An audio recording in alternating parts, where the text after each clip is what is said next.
Olá, meu nome é Caleb e claramente Escorpião é o melhor signo. Oi, eu sou a Juliana e ao fazer a pesquisa para esse episódio, eu descobri que eu daria uma péssima jovem mística. Oi, meu nome é Luana e Cavaleiros do Zodíaco, lutadores com poder astral. Se o inimigo é demoníaco, sua luta é mortal. E você está escutando? O nome do livro! Aê! Finalmente vocês conseguiram fazer um episódio que vocês vão poder falar sobre Cavaleiros do Zodíaco aqui, não é mesmo? E esse é o objetivo.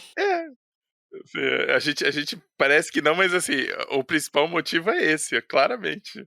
3 anos de podcast para eu poder falar do meu amor pelo meu próprio signo na representação de Cavaleiros do Zodíaco.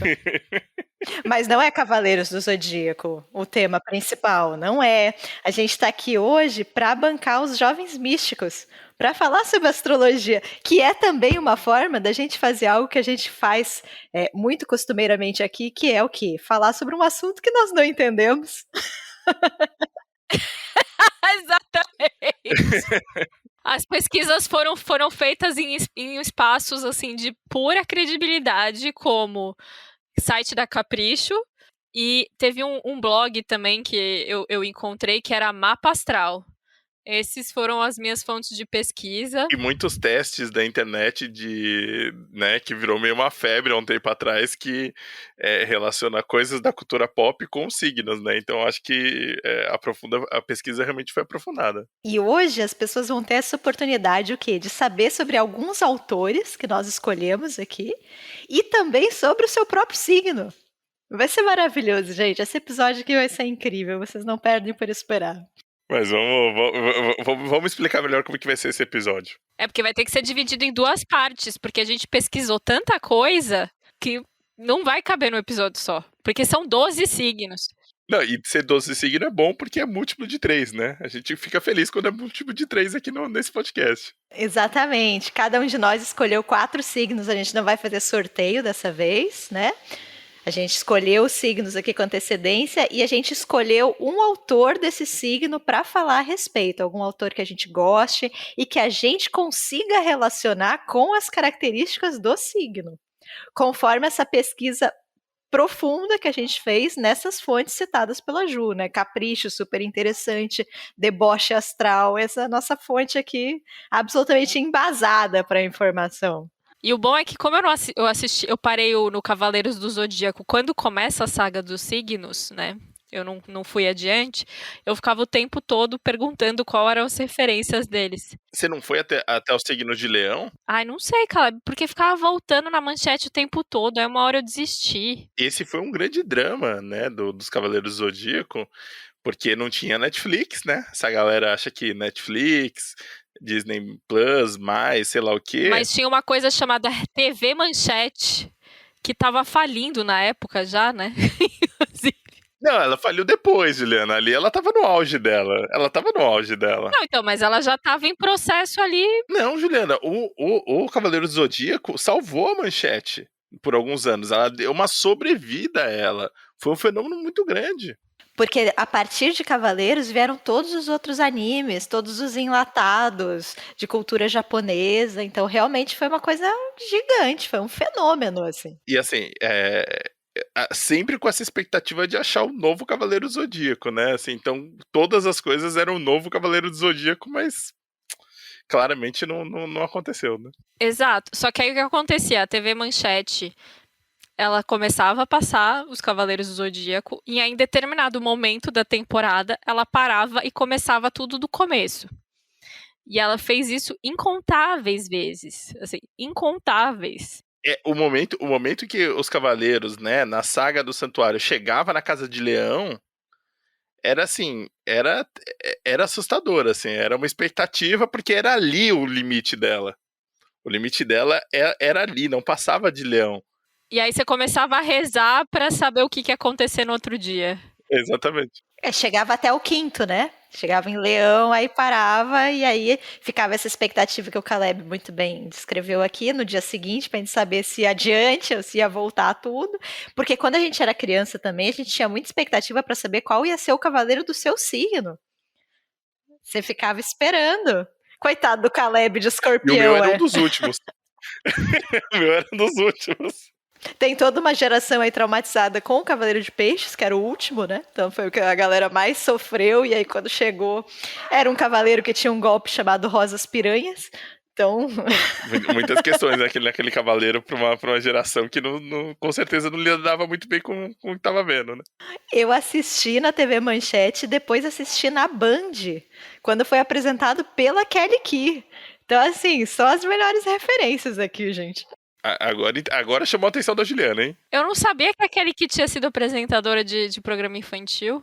Chocada.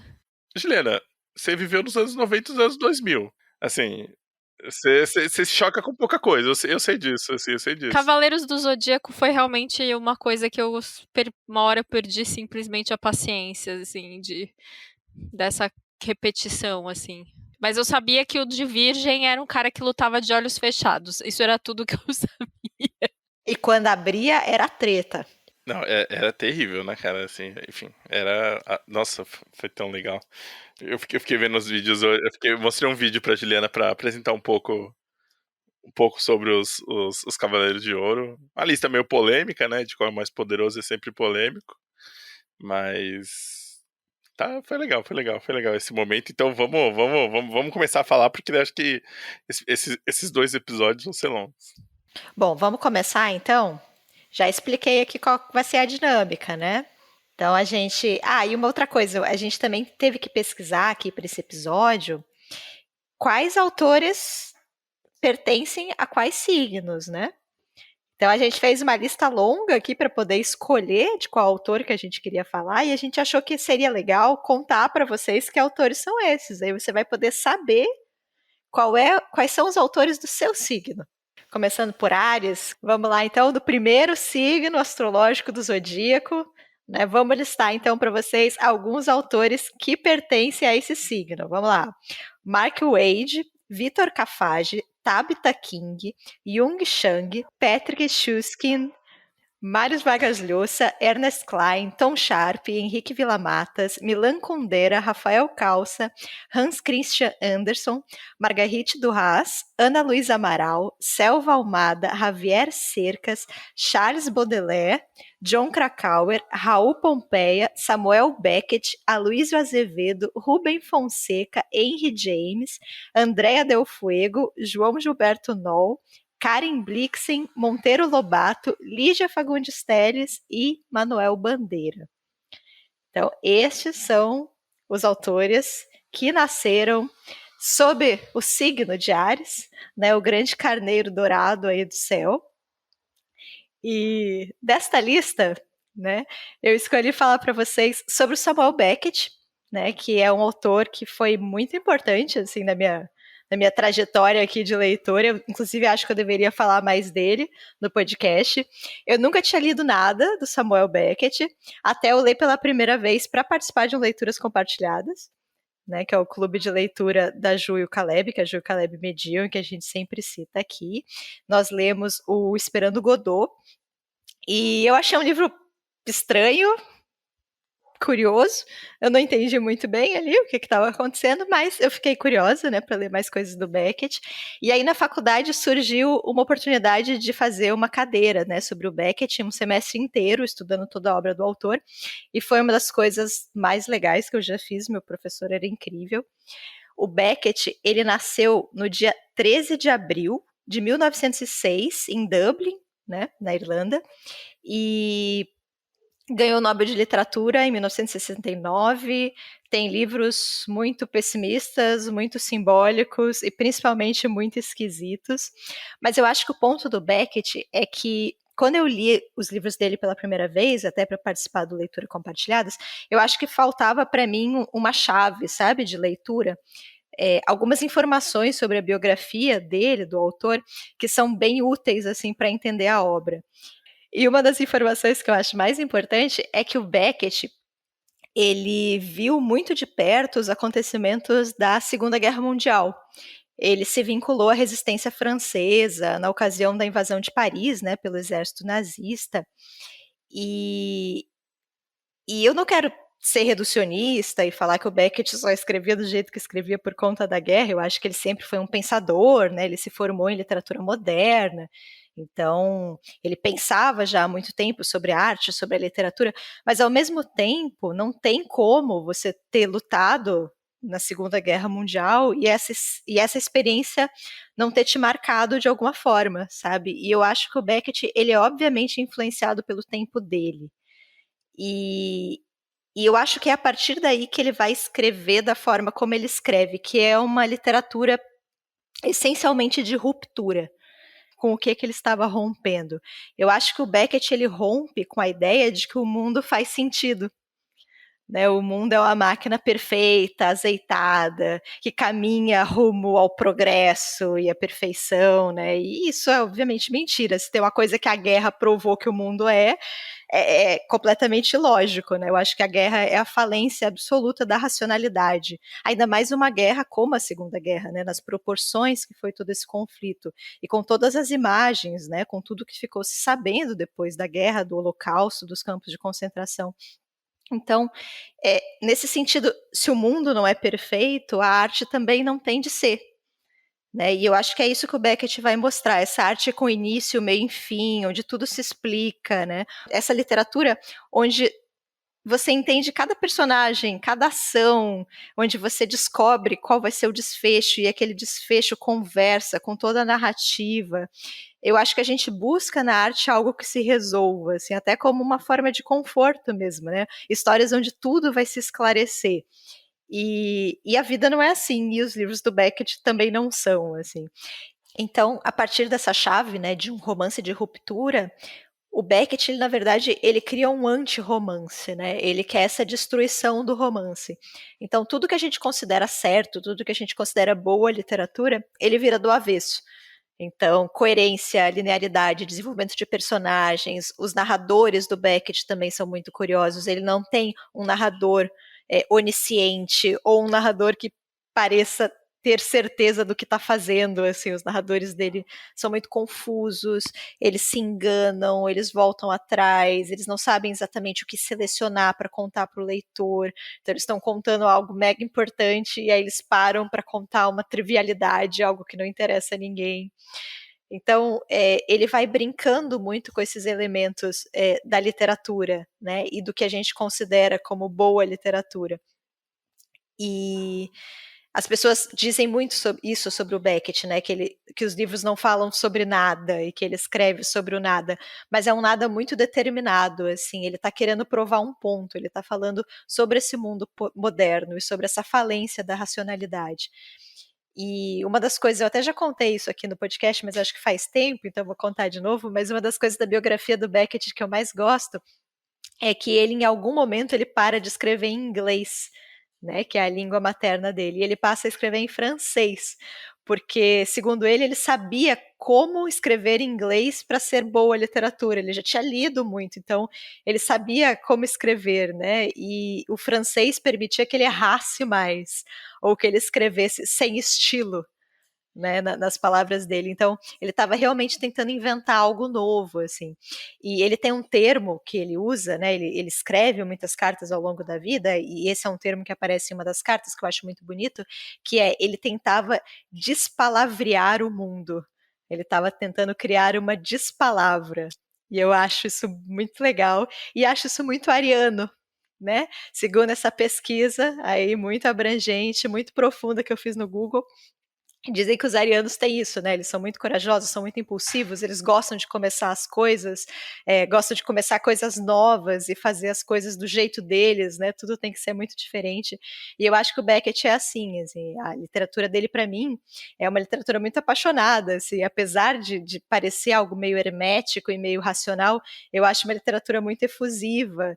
E eu acho o Beckett também absolutamente sincero, né? Que é outra característica que as pessoas associam com os arianos, porque ele está tentando nos contar como é o nosso mundo, né? O mundo moderno, onde nada nunca mais vai fazer sentido. Não é possível que as coisas façam sentido depois de um acontecimento como a Segunda Guerra Mundial. E eu acho que ler o Beckett mudou tudo para mim, assim, me fez repensar muita coisa em relação à literatura. Eu acho que é um livro incrível para pensar mesmo sobre a literatura. E engraçado que depois do Beckett eu não consegui ler outros autores, né, autores dessas invencionices aí, dessas modernidades, porque eu acho o Beckett realmente o máximo. Assim, então a sombra acaba sendo meio grande, né? Eu acho que eu leio outras coisas e acho que nunca se compara ao Beckett. Assim, eu acho que o Beckett já estava fazendo isso antes, há muito tempo atrás, enfim. Mas fica aqui a minha recomendação do Beckett, do Molloy especificamente, que é o meu livro favorito dele.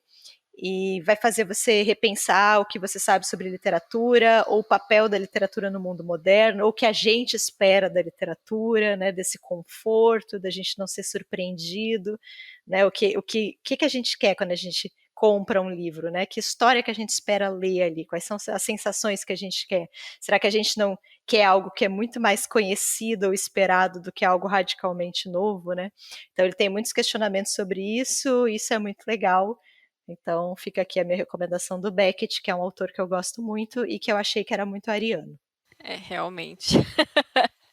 Muito bom. Agora sou eu? O touro? Não, mas peraí. Antes, a Lu colocou observações, informações importantes lá sobre o signo de Áries que a gente tem que compartilhar, então, eu acho. É verdade, quase esqueci, Caleb.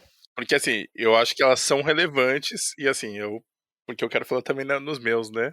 A Ju também colocou, né? A gente tem aqui. Agora é o ponto mais importante desse podcast, né? Peço a todos calma, né? Fiquem atentos aqui. Você, Ariano. Você, Ariano, exatamente. Você que quer se conhecer. Que vai ler o Molloy. Né? O podcast vai proporcionar isso, vai ler o Molloy.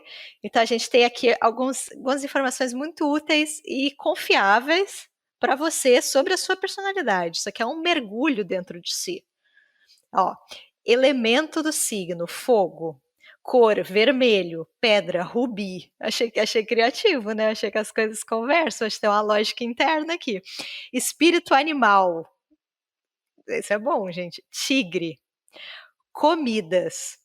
Pizza, hambúrguer e comida mexicana. Eu gostei. Eu achei Só por conta da pimenta. Exatamente. País ideal: Alemanha, Síria e Japão. Fica essa informação aí para o universo. Filme ideal: Mad Max.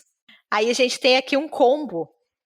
Nós temos personagem do Senhor dos Anéis, é o Elrond. Personagem de Harry Potter, Sirius Black. E personagem de Game of Thrones, Arya Stark. E o Cavaleiro do Zodíaco, aqui é o Mudiares, que era um dos cavaleiros mais legais. O curioso do Mudiares, eu não sei o quanto, né, o Kurumada, lá, o autor de Cavaleiros do Zodíaco, ele realmente sabia o que ele estava fazendo, mas o Mu é tranquilão. O Mu é o cavaleiro mais doce que tem. Né? A primeira vez que ele aparece no anime, ele tá consertando armaduras. Ele é o grande consertador de armaduras da série. É isso, né? Ele é o cara que conserta, é verdade. Ele fica lá, ó, batendo martelinho de ouro, usando pó de estrela, de boas, ele é muito calmo. Aí, talvez, né, extrapolando, dizem que quando ele fica nervoso, aí sai de baixo, porque aí ele fica muito nervoso. Tanto que o golpe dele se chama extinção estelar. Não basta você atacar a pessoa, dar um belo soco, não, você tem que desintegrar a pessoa, ela não pode mais nem existir, não pode nem mais virar poeira. Então, talvez seja isso. Ele é calmo, mas quando, né, vira no moide coentro, aí extinção estelar nos inimigos. Então, mas era um cavaleiro legal, era um cavaleiro bacana. E ele era um cavaleiro muito poderoso, assim, porque ele estava do lado né, da galera, consertava armadura, mas na saga de Hades, ele elimina 2 cavaleiros que renasceram de Hades, que eram cavaleiros de ouro de uma só vez. Então, assim, ele parecia calmo, mas ele era bem poderoso, só queria pontuar isso. E você lembra que ele era alienígena? O Mu não era um humano, ele era um alienígena lemuriano, eu acho que era o nome da raça dele. É mesmo? Nossa, não lembrava disso, Lu. Gente, só melhora isso aí. Essa conversa que eu não tô entendendo nada. Não, só melhora. Tinha alienígenas no Cavaleiros do Zodíaco, nossa, gente. Que legal, muito bom. Fica aí. Se você é de Áries, fique tranquilo, seu cavaleiro era muito legal. Tem uns outros que não é, mas esse era legal.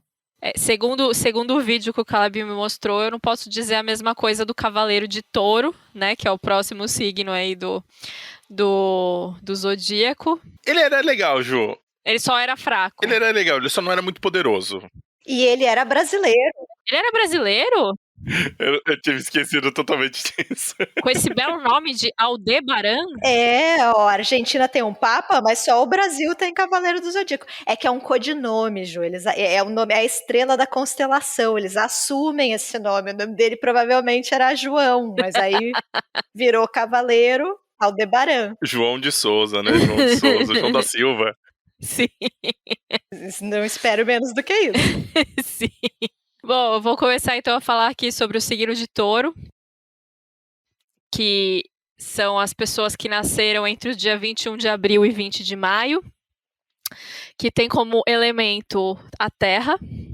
As cores são verde e marrom, o que eu achei extremamente criativo, né? Afinal de contas, o elemento é terra, né? Então, aí fica aí a minha indignação. A pedra esmeralda, o espírito animal é o lobo. A comida, frutos do mar, que eu acho que não tem nada a ver com o elemento terra, mas tudo bem. E doces, como bolo de chocolate e pudim. Bom, país ideal, a Irlanda, a Suíça e as ilhas gregas. O filme ideal é A Pequena Miss Sunshine, grande filme. Aí agora, né, essa grande tríade, os personagens, qual seria o personagem do Senhor dos Anéis? Samwise Gamgee, né, maravilhoso. Personagem do Harry Potter, Ron Weasley. E o do Game of Thrones, o Robert Baratheon, que eu nem lembro quem é, porque eu sou essa pessoa aqui. É o rei! É o que morre logo no começo. Ele morre na primeira temporada. Então. Ele morre no começo, não é? Que era casado com a Cersei? Não é no começo, Ju, é no final, na primeira temporada ainda. Ele nem aparece direito, Caleb. Coisa qualquer. Enfim, os autores que nasceram sobre a estrela de Touro. Vamos lá. A Charlotte Brontë, Hilda Ilst, Vladimir Nabokov, Rui Duarte de Carvalho, Jorge de Lima, William Shakespeare, Daniel Defoe, Michel Laube, Ednei Silvestre, Harper Lee, Terry Pratchett, John Boyne, Marcelo Rubens Paiva, José de Alencar, Nelly da Pinhon, Amos Oz, José Luandino Vieira, o Zebald, Ney Lopes, Rubem Fonseca, Lima Barreto, Murilo Mendes, Bulgakov, o João Rufo, a Maria Teresa Horta e o Balzac. Grandes nomes da literatura no signo de Touro aqui. E eu escolhi para falar com vocês, né, para representar esse signo, a Charlotte Brontë. E eu vou falar um pouquinho primeiro, né, que a Brontë, a Charlotte, no caso, ela teve uma vida muito curta, né? Ela nasceu em 1816 e faleceu em 1855, ou seja, com 39 anos de idade, né? Muito nova, 38, 39 anos de idade, muito jovem, e ainda assim ela tem uma obra longa até, pensando que o primeiro livro que ela publicou foi aos 30 anos, né? Que foi um volume de poesias. Ela nasceu numa família, né, em que o pai era pastor anglicano, né?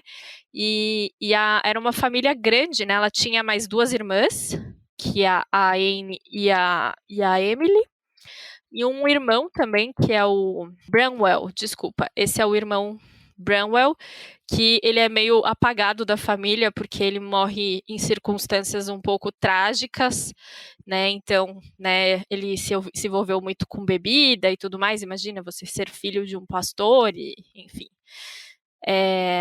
A Jane, então, ela tem essa formação muito tradicional, sempre muito dentro de casa, né? Ela até trabalhou um tempo em Bruxelas, no internato, mas foi por pouco tempo, né? E, enfim, por que eu escolhi ela, né? Como eu disse, ela tem uma obra longa, se a gente for pensar no pouco tempo que ela teve de vida, e enfim, essa primeira publicação dela foi aos 30 anos. Justamente por conta dessa primeira publicação, que foi feita em maio de 1846, quando ela e as duas irmãs, né, a Emily e a Anne, elas publicaram uma coleção de poemas em conjunto, mas elas usaram pseudônimos masculinos.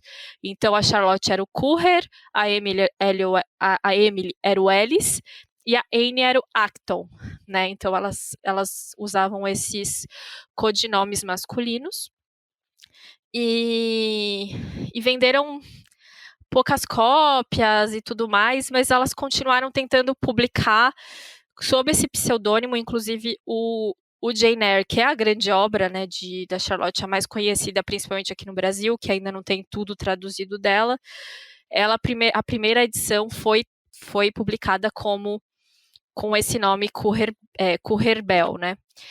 Mas aí por que eu escolhi a Charlotte para representar o signo de Touro? Porque durante as nossas pesquisas, né, algumas coisas que a gente encontrou falavam justamente do taurino, né, da pessoa taurina ser cabeça dura, ela gostar muito daquela zona de conforto, então ela evita conflitos, ela é essa pessoa mais de boa na lagoa, sabe? Tipo, vamos evitar a fadiga. E aí tem justamente acho que foi uma carta, né, que ela escreveu explicando por que ela e as irmãs usaram esses codinomes masculinos para publicar o livro de poesia. E aí eu vou ler esse trecho aqui para vocês entenderem um pouquinho sobre isso. Não gostamos da ideia de chamar atenção, por isso escondemos os nossos nomes por detrás dos de Currer, Ellis e Acton Bell. A escolha ambígua foi ditada por uma espécie de escrúpulo criterioso, segundo o qual assumimos nomes cristãos claramente masculinos, já que não gostamos de nos declarar mulheres, uma vez que naquela altura suspeitávamos que a nossa maneira de escrever e nosso pensamento não eram aqueles que se poderiam considerar femininos. Tínhamos a vaga impressão de que as escritas são por vezes olhadas com preconceito e tínhamos reparado como os críticos por vezes as castigam com a arma da personalidade e as recompensam com lisonjas que na verdade não são elogios. Eu acho esse trecho genial, assim, dela justamente ver como a sociedade realmente não estava pronta para isso, de ter essas 3 mulheres escrevendo os temas que elas escreviam. Inclusive, né, como eu já disse, o Jane Eyre foi publicado da primeira vez com esse codinome também de Currer Bell, né, justamente para que ela evitasse esse conflito, né? Então, ela tinha esse olhar de tipo, a sociedade não está pronta para 3 mulheres escrevendo o que a gente escreve, e aí ela fez elas 3 fizeram dessa forma, né? E eu achei isso muito a cara de Touro. Inclusive, enquanto eu lia isso, assim, eu fiquei pensando que se a Ferrante revelar qual que é o signo dela, né, se ela fosse uma pessoa, ela deve ser de Touro, gente, né? Porque é isso, ela quer evitar aí conflito, ela não quer debate, ela só quer escrever as coisas dela e ficar de boa, né? E eu acho que é bem isso que as irmãs Brontë queriam, né? Principalmente aqui representado pela Charlotte. Mas é isso, elas queriam escrever a obra delas e ficar em paz dentro de uma sociedade que, né? Enfim, mas, bom, eu recomendo fortemente o Jane Eyre, né, da Charlotte, que é um dos meus livros preferidos, assim, da vida. Eu acho um livro incrível. Mas, além disso, aqui no Brasil a gente já tem disponível o Shirley, o Villette e o Professor, né, que são outros romances que ela escreveu, que foram publicados também. E tem alguma parte da Juvenília dela que foi publicada pela Penguin, mas não toda. Então ela tem ainda muita coisa da Juvenília dela por ser publicada, né? Então a gente fica aqui no aguardo disso acontecer, né? E, enfim. Então fica aqui a minha dica da Charlotte Brontë. Jane Eyre é legal demais. Agora eu tenho que ler os outros. Eu confesso que eu não sabia, Ju. Você tinha me falado mais cedo que ela tinha outras mais obras, mesmo com a idade. Ela morreu muito jovem, né? Que legal, bom saber, assim. Acho que dá pra ir O atrás. Shirley eu tenho muita vontade de ler, mas eles são calhamações, assim. Tanto o Shirley quanto o São Villette grandes, né, cara? são bem maiores. As edições que tem são aquelas da Martin Claret, né? Exato. Por enquanto a gente só tem as edições da Martin Claret delas. Mas, enfim, acho que ainda tem muita coisa pra sair dela por aqui, assim. Vamos gravar o próximo signo, então? Agora é Gêmeos. Uma dúvida, pra não cansar, apesar de estar diferente, eu posso falar o meu de câncer, depois a gente volta pra ordem normal? Ou não? Não, mas o próximo é Gêmeos, pode deixar que eu faço. Não, tranquilo. O Caleb pedindo justo pra virginiana do grupo pra ignorar a ordem, né? Pra gravar algo aqui fora da sequência dos signos. Não, Caleb, vamos na ordem. Tem que manter a ordem. Se a gente escolher uma ordem, a gente segue a ordem, gente. Como assim?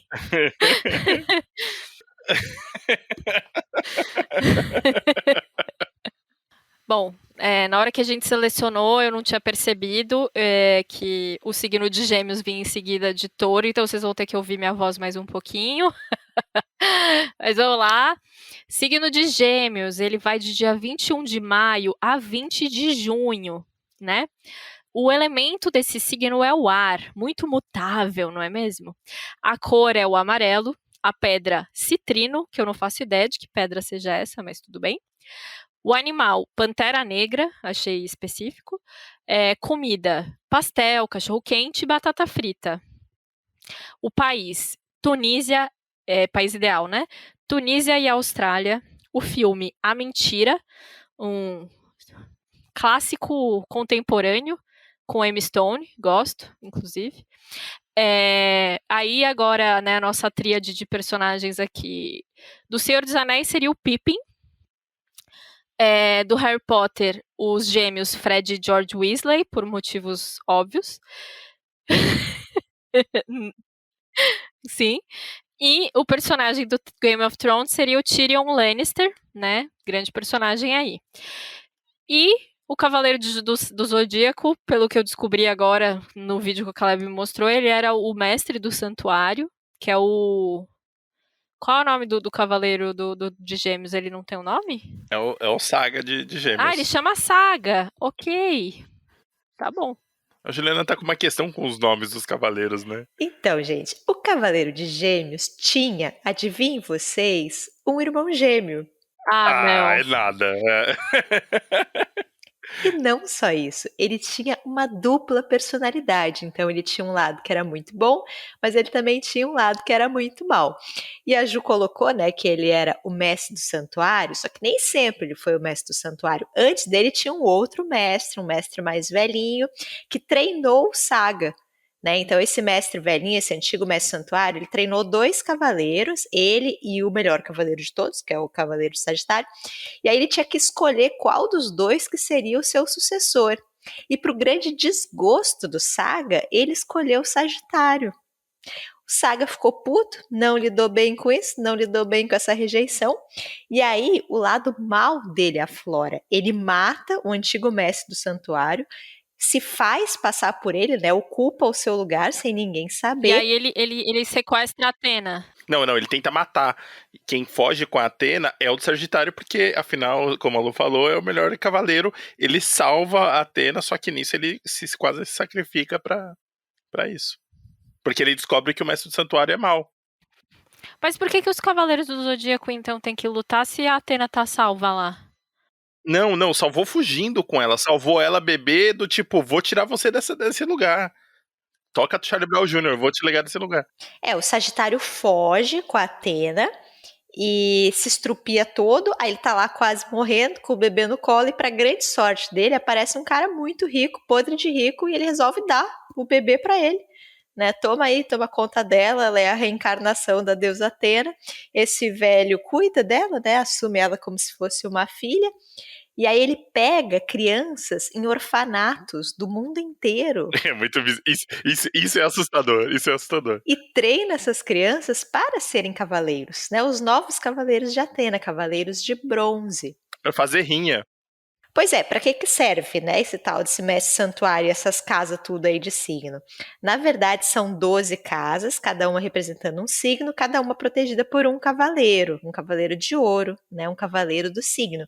E no final dessas casas tudo, fica Atena. Então, esses cavaleiros de ouro, eles servem para proteger a deusa Atena. Mas nesse caso específico, a Atena resolve voltar, né? Ela fica grande, cresce, deixa de ser um bebê, se torna uma bela moça de cabelos lilás, e aí ela volta para as 12 casas do Zodíaco para ocupar o seu lugar, para dizer lá para o grande mestre, ó, voltei, Falciane, tô aqui, sei que você é falso. E aí ela obviamente fica em perigo e esses cavaleiros de bronze têm que subir as 12 casas, têm que enfrentar esses 12 cavaleiros do Zodíaco para chegar no grande mestre. Meu Deus, esse é o resumo do Cavaleiros do Zodíacos em 2 minutos, eu tô chocada. O que a Atena tem a ver com o Zodíaco? Absolutamente nada, mas aí é outra história, né?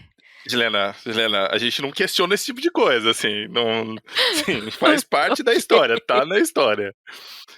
E aí, o que aconteceu? Os cavaleiros, com o mestre do santuário, todos eles compraram a história. Então, os cavaleiros do Zodíaco, eles vão, enfim, rola outras coisas, mas eles precisam lutar e alguns se convencem, porque vê que eles são nobres guerreiros, que têm um coração puro, que estão do lado certo da justiça.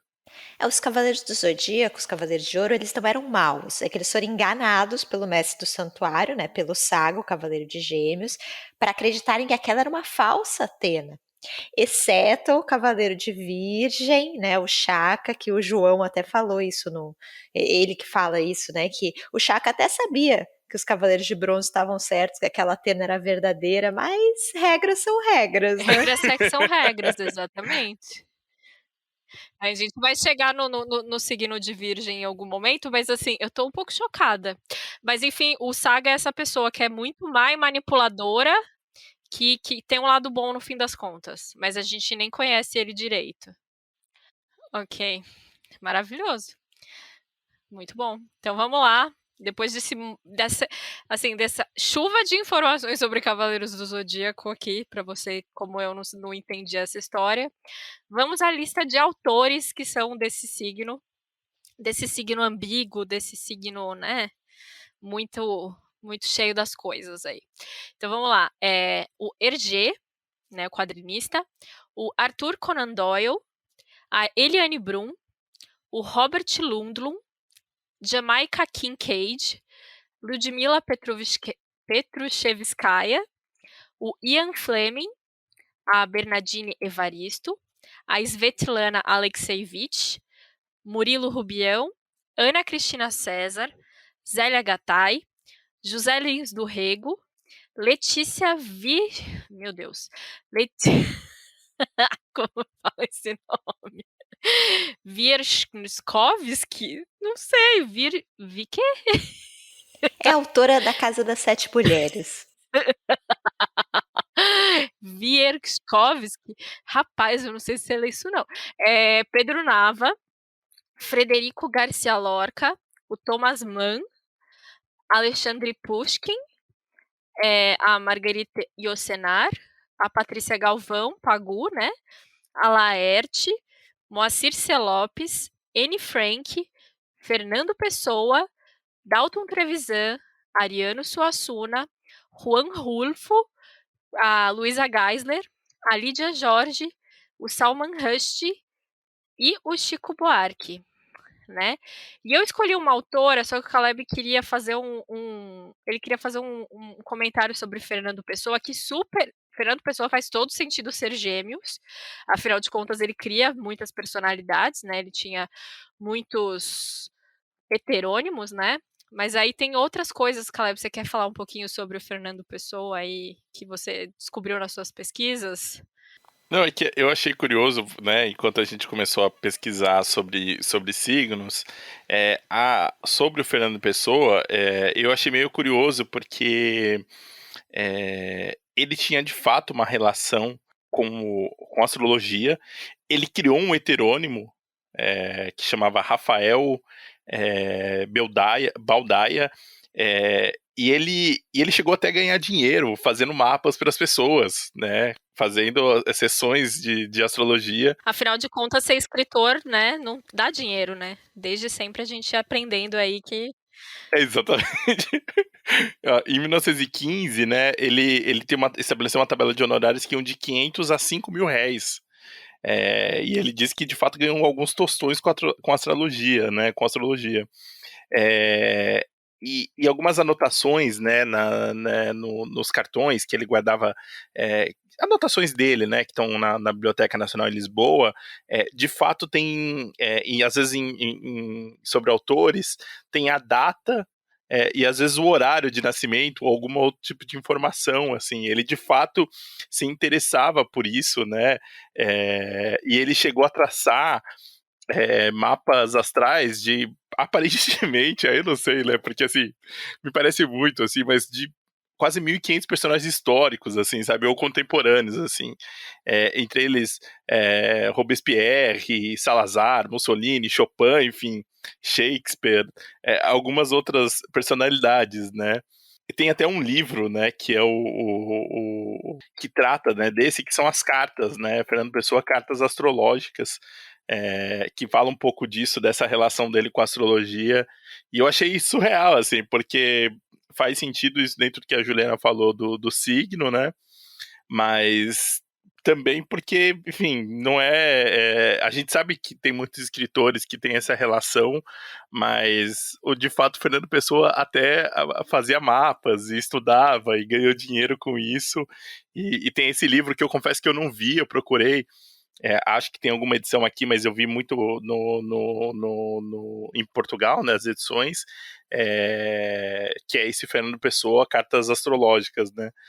Enfim, eu achei, achei super interessante, assim, e um pouco incomum, assim, eu confesso que não imaginava isso e achei que valia a pena mencionar aqui no signo de Gêmeos, porque me pareceu muito legal, assim.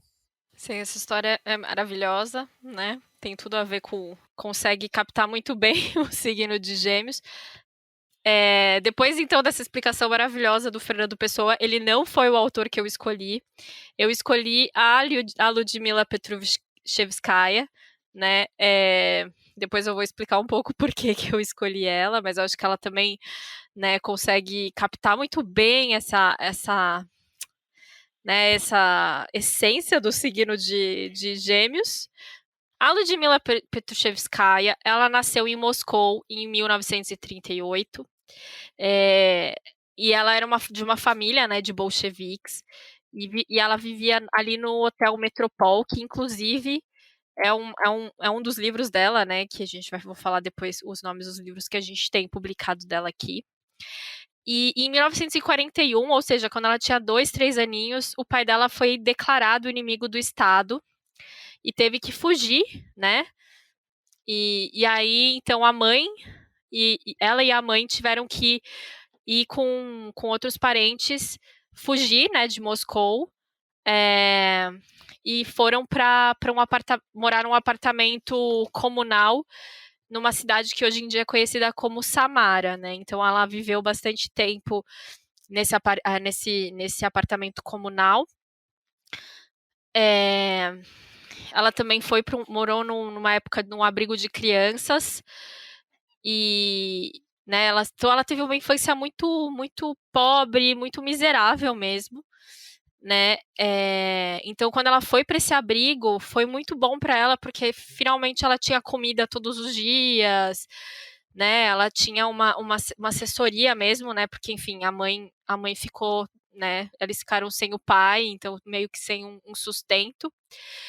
Então ela teve essa infância muito pobre, né?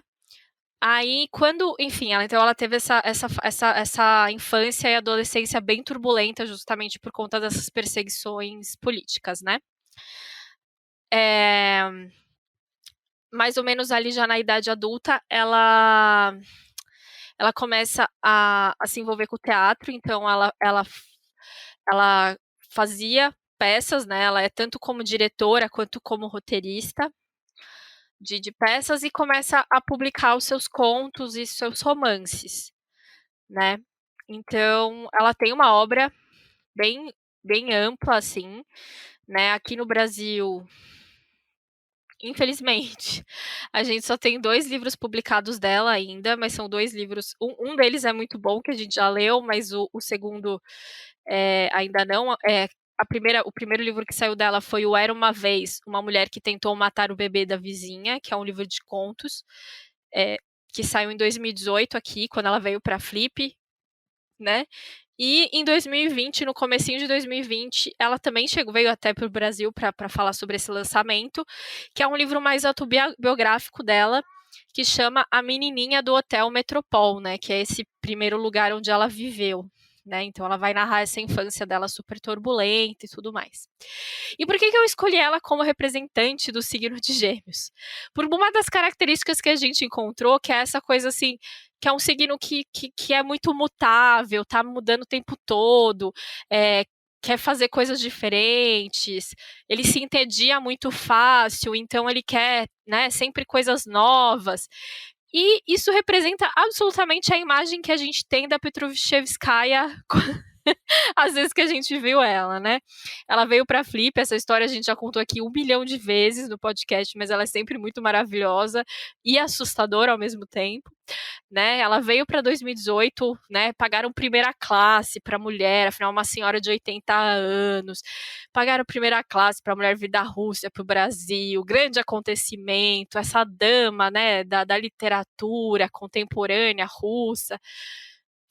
Deram a mesa do horário mais importante para ela falar sobre a vida dela, sobre a obra. E aí ela falou: eu quero cantar. E aí rolou todo, né, nos bastidores um terror, né, do tipo, meu Deus, essa mulher só quer cantar, ela só queria cantar, né? Ela usa aquela base de karaokê, a mais brega que você possa imaginar, e é maravilhoso essa parte, né? Mas é uma base de karaokê bem bregona, assim, para cantar grandes clássicos como Only You, Bésame Mucho, enfim, e coisas desse gênero. É muito, muito bom. E também um pouco vergonha alheia, né? Não vamos mentir. E aí, nessa primeira, então, essa noite, essa grande noite que seria na Flip, eles conseguiram convencer que ela daria uma entrevista muito curta e depois começaria a cantar, né? Então, e aí a mediadora, que era uma mediadora muito boa, acho que é Isabel de Lucas Coelho, se não me engano o nome dela, né? Que é uma autora portuguesa. E, enfim, elas não se entendiam, a mediadora fazia uma pergunta, ela respondia outra coisa, ela tava ali muito, tipo, sem tempo, irmão, eu quero cantar, tô aqui entediada. Então foram momentos de terror para essa mediadora, eu imagino. Deve ter sido bem assustador para ela. E, enfim, e depois ela cantou por, sei lá, quase 1 hora, grandes clássicos da música, ela mistura espanhol com inglês, com russo, e enfim, é uma coisa maravilhosa. Então é isso, assim, eu acho que a Ludmilla é essa pessoa totalmente artística, ela tem várias facetas aí, né, e ela quer mostrar tudo isso, e ela não quer essa coisa quadradinha de sentar para dar uma entrevista, ela quer fazer o que der na telha dela. Enfim, então fica aqui a nossa recomendação mais uma vez da Ludmilla, e que se ela voltar para o Brasil pós-pandemia, que vocês possam vê-la atuando e cantando, porque é sempre um grande momento. As roupas dela, né, também é uma forma aí de expressão. Ela nunca tá no óbvio, né? Ela foge bastante do óbvio. Então é isso.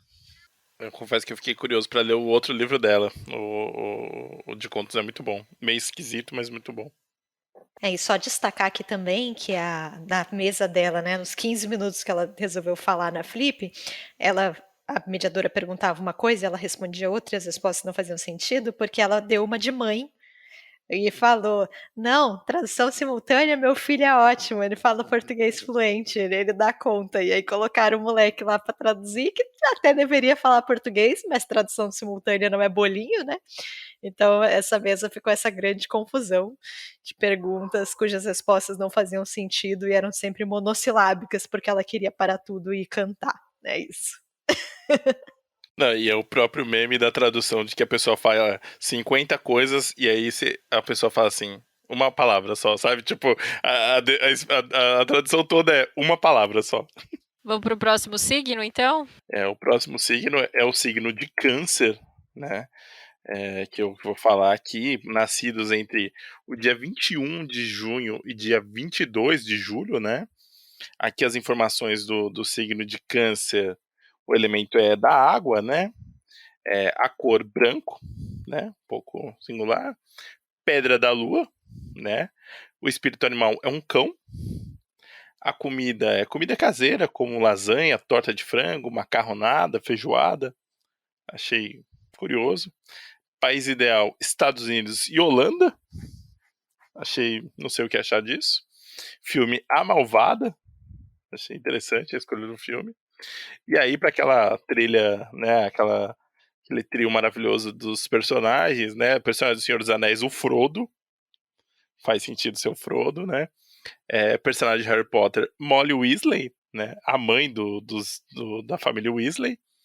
Personagem de Game of Thrones, a Catelyn Stark, né? Mãe também do companheira do Ned, né? Enfim, mãe de mão cheia. E o Cavaleiro do Zodíaco, não é exatamente você de Câncer, não vai ficar tão feliz com o seu, mas é o Máscara da Morte, né? O de Câncer, que ele é derrotado pelo Shiryu. O Máscara da Morte, ele é o grande, grande Paulina, né? É o grande vilão de novela mexicana, assim, do anime, né? Tem risada maligna, uns planos que não dão bem certo. E ele é tão escroto, ele é tão do mal, que tem uma hora que a armadura abandona ele. Eu não tô aqui pra isso, não tô aqui pra isso. E aí ela vai embora, ele fica pelado. E aí o Shiryu pensa, vou ficar pelado também, pra luta ser justa. E aí os dois lutam pelados, é isso. E o Shiryu ganha. O Shiryu ganha. E ele tem uma casa toda coberta de crânios dos seus oponentes. É uma coisa meio gótica. Não, achei meio sinistro. Só uma dúvida aqui, para além do fato de ser um desenho infantil. O Shiryu era qual? Aquele do Cólera do Dragão? Mas peraí, Juliana, infantil? Peraí, Juliana. Tem algumas cenas um pouco pesadas. Assim. Juliana, eu não quero deixar meus sobrinhos verem, porque assim, tem uma hora da rinha dos cavaleiros que fica saindo sangue, o cara mete a mão no coração do outro, é violento. Mas pra infância nos 80, isso exatamente, Caleb. Pra infância nos 80, isso era só mais uma manhã. Era uma terça-feira. Exato. Não, é total, mas assim, tem uma hora que eu fiquei meio... Hoje em dia, a gente assistia o Pica-Pau Caótico, Chaotic Evil. A gente assistia essas coisas aí, gente. Aí hoje em dia é Patrulha Canina, umas coisas um pouco mais, né, adequada à idade. Eu vou primeiro falar os autores, né, do signo de Câncer, e depois falo mais das características, né, que compõem o signo, que é na nossa pesquisa. Entre os autores está o Ian McEwan, um abraço aí pro Ian McEwan, que a gente fez um episódio especial aí, o Jean-Paul Sartre, Machado de Assis, Octavia Butler, Marcos Ozaki, Joaquim Manuel de Macedo, aquele livro chatíssimo dele, Ernesto Sábato, George Orwell e suas 250 edições hoje, né, tá em domínio público, Maria Velho da Costa, Guimarães Rosa, Juan José Saer, Alberto Mussa, Antônio de Saint-Exupéry, um abraço aí para a Sola do grupo de apoiadores, o Tony Belotto, Caio Porfírio Carneiro, Ronaldo Correia de Brito, ótimo autor, o Hermann Hesse, a Wisława Szymborska, né, poeta polonesa, que ganhou o Nobel de Literatura, né, Franz Kafka, Carmen Maria Machado, o Onjak, o Miyakoto, a Janet Malcolm, Oliver Sacks. Essa lista tá legal, hein? Não queria falar dos outros signos, mas essa lista tá boa. Maria Isabel Barreno, Marcel Proust, Alice Munro, maravilhosa escritora de conto, ganhou Nobel de Literatura aí. E.B. White, Bruno Schulz, Thomas Eloy Martinez, Shmuel Yosef Agnon, Elizabeth Gilbert, autora do Comer, Rezar e Amar, Laurent Binet, que a Juliana gosta aí, Ernest Hemingway, Fernando Moraes, né, que vai lançar a biografia do Lula em 2 volumes no final do ano, e a Natalia Ginzburg, a autora que eu escolhi falar para falar um pouco do signo de Câncer. O signo de Câncer, ele podia ser definido, diferente dos outros signos, eu poderia cantar para definir o signo de Câncer, não sei se é o que vocês queriam, mas, né, a gente já está aqui, não sei se todos os outros signos têm essa característica, né, que poderia resumir nas palavras de... Eu ouvi no Christian Ralph, mas, enfim, tem outras versões aí, eu não sei se é do Christian Ralph ou do Jorge Versilo, não consegui definir, mas sensível demais, eu sou alguém que chora, sensível demais, você me deixou, e agora, como dominar as emoções? Essa é a música do canceriano, assim, por excelência, o canceriano é alguém que sente demais as coisas, né? Na nossa pesquisa, a gente chegou a algumas observações sobre o signo de Câncer. Entre eles é isso, né? Uma pessoa que sente de forma muito intensa as coisas, né? Até por conta desse signo de água, fluido, né? Às vezes ele muda de humor repentinamente, né? Mas é isso tudo em excesso, né? Alegria, tristeza, amor, enfim. Tem também um lado ruim aí, né? Que dizem que os cancerianos, né, têm um excesso aí de teatralidade, né? Fazem um charme, né? Fazem manipula as pessoas com os sentimentos, né? A famosa chantagem emocional, né? Essa coisa excessivamente dramática. Então, né, como todo signo, coisa boa, coisa ruim, mas fica aí a observação. E por que eu vou falar um pouco agora da autora que eu escolhi? A lista era grande, né? Acho que tinha muita opção lá na lista, né? Mas eu escolhi a Natalia Ginzburg porque eu pensei em um livro, né?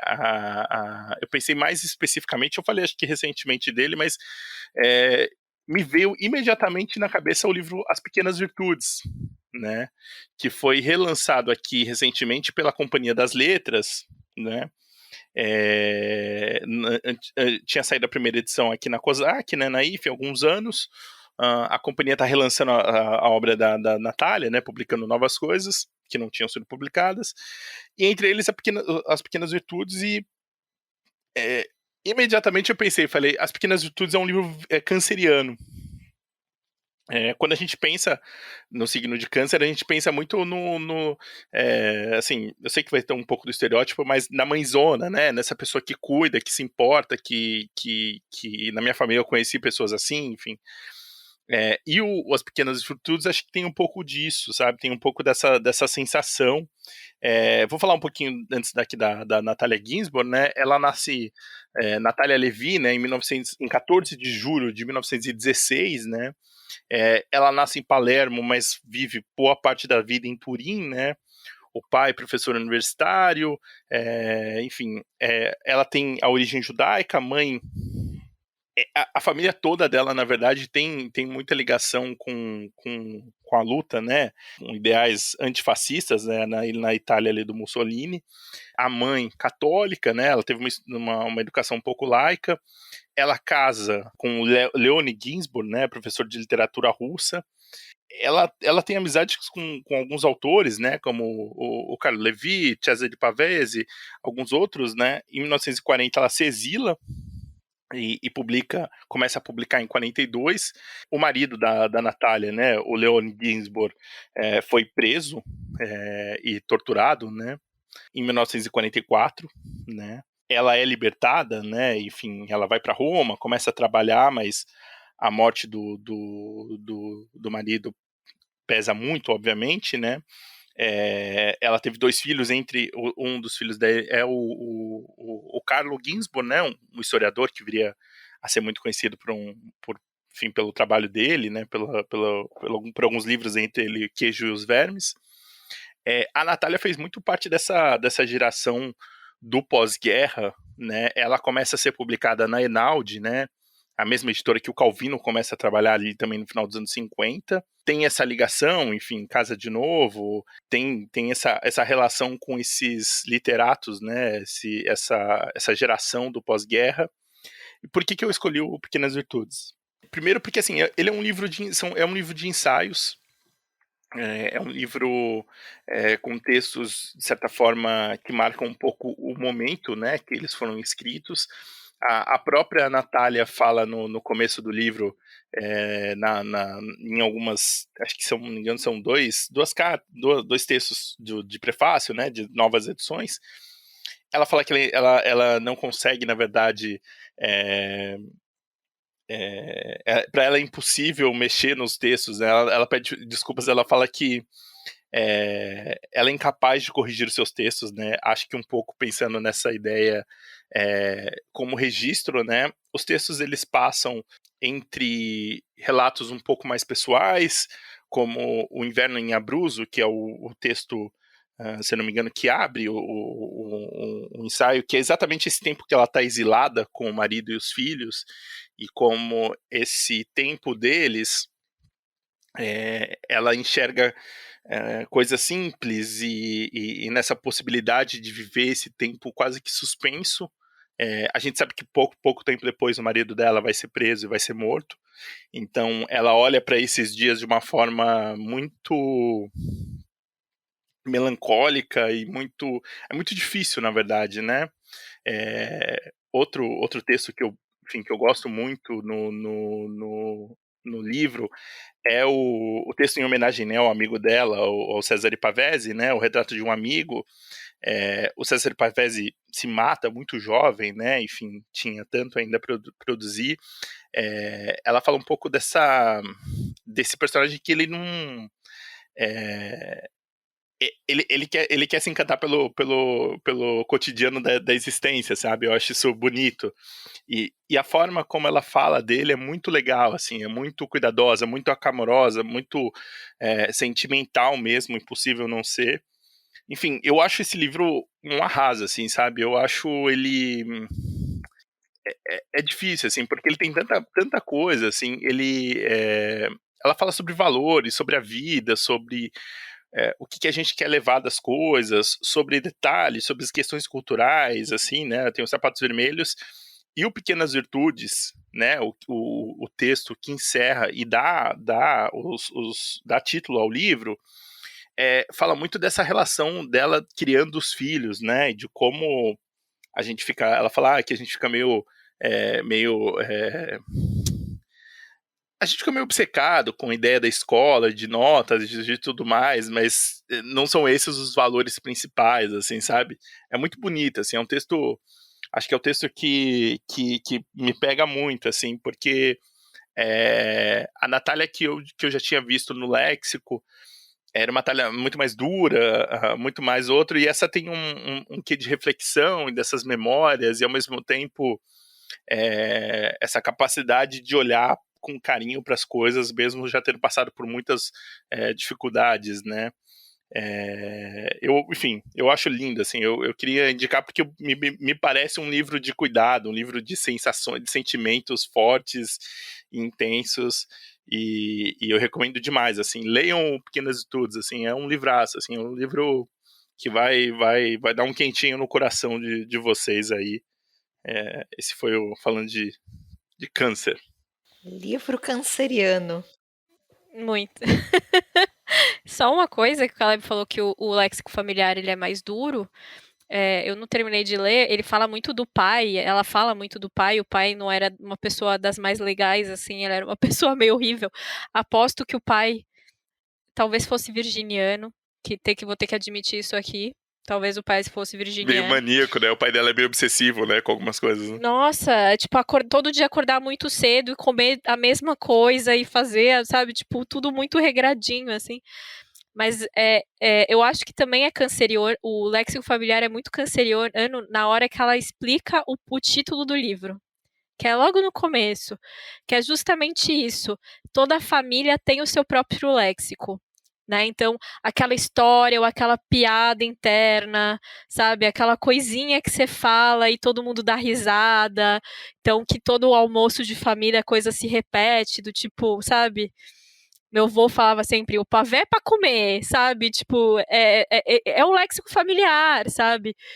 E isso ela fala, né, nesse trecho que, enfim, hoje em dia, né, na época que ela escreveu, ela já não via os irmãos com tanta frequência, mas quando um deles falava a frase lá que era de um tio avô, todo mundo já dava risada e a união da família, né, parece que se restabelecia, assim, então eu acho isso muito bonito e muito canceriano também, né, se a gente for pensar. Eu acho que você tem toda a razão, Ju. Faz sentido mesmo, assim, esse olhar. Agora sou eu de novo, né? A gente escolheu muito bem, né? Tipo, A gente não distribuiu bem, né? A gente colocou na mesa qual signo você quer, e aí a gente escolheu aleatoriamente sem pensar na ordem. É isso. Mas vai ficar tudo bem, gente. Cada um de nós vai falar de 4 signos, vai dar certo. Vai dar certo, a conta vai bater, né? Eu vou falar dos nascidos no signo de Leão, né? Os nascidos entre o dia 23 de julho e 22 de agosto, né? O leão, o elemento só podia ser fogo, obviamente, né? A cor laranja, amarelo e dourado, né? Pedra do sol. O espírito animal é maravilhoso porque ele é o pavão. Deveria ser um leão, né? Devia ser um leão próprio, né? E de países diversos. País ideal, Índia e Hungria. Achei curioso. O filme Barbarella. Achei uma escolha realmente interessante. E aí vamos para aquela nossa, né, dos personagens. Do Senhor dos Anéis, ele seria o Boromir. Faz sentido. Personagem de Harry Potter, o Harry Potter, né? O personagem de Game of Thrones, a Cersei Lannister. Faz todo sentido. E o Cavaleiro Zodíacos, ele é o Aiolos, né? Poderoso Cavaleiro de Leão, que luta com Ceia. Enfim, a gente já compartilhou um pouco aqui do nosso drama com o Cavaleiro de Leão, porque a gente não terminou a luta nunca, né? Então isso foi muito marcante. Eu acho que deu a impressão de que ele é mais forte do que ele é de verdade, talvez. Ó, eu vou falar um pouco. O de Leão, acho que talvez. O de Leão tem uma característica que é curiosa. Eu acho que quando a gente fala dos signos, a gente sempre lembra do de Virgem em relação à organização, a ser um pouco mais cuidadoso nesse sentido, e o de Leão, por ser essa pessoa, enfim, iluminada pelo sol, enfim, né? Tem toda essa característica, né?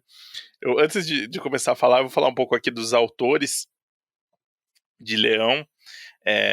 Vamos lá, o Raymond Chandler, né?